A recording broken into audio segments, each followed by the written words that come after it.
আসসালামু আলাইকুম রহমতুল্লাহ। এখন বাজে হলো রাত্রে সৌদি আরবের টাইম 1টা 15 মিনিট।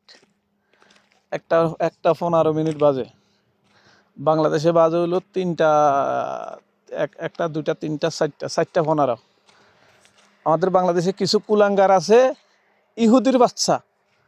এই ইহুদির বাচ্চাগুলা আরেক ইহুদি সাপোর্ট করে। কেউ গরু কাটি খাওয়াইব আর্জেন্টিনা জিতলে, কেউ খাসি জবাই দিব, কেউ ওই বিরিয়ানি ফাঁকাইব। আসলে কি বলবো, বাংলাদেশের মানুষগুলো হলো কুলাঙ্গার। এরা সবাই ইহুদির বাচ্চা, খানকির ফলারা। ইহুদির বাচ্চা না হইলে আর্জেন্টিনা হলে তোরা গরু কাটি খাওয়াবি, ছাগল জবা করি খাওয়াবি, ওটা করবি, হেটা করবি, পার্টি করবি।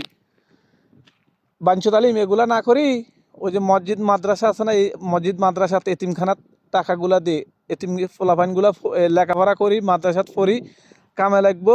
কোরআনের হাফেজ হলে তোদের কিছু কাজে লাগবো। ইহুদির ফিসে এইসব টাকাগুলা খরচ না করি মসজিদ মাদ্রাসার দে, এগুলা ভালো লাগবো। আজকে তো তোদের বাবা মেসি দিদিছে না তো ঘরে জুতার বাড়ি। মেসির কোনো খানা আসেনি আজকে ফিল্ডে। যদি স্পেন যে হিসাবে আক্রমণ করছে, যদি এই সবগুলা গোল হইতো, তাহলে আর্জেন্টিনার গোল খাইতো আজকে 15টা। হেতেও তো 3টা খাইছে, 3টার মধ্যে একটা অফসাইড আর একটা ওই যে এই গোলকি ব্যথা হয়েছে, এই কারণে গোল এটা দেয় নাই। এই বাংলাদেশে তোদের মতো কুলাঙ্গার লাইগুলো এই ভিডিওটা আজকে রাত্রে বানাইলাম।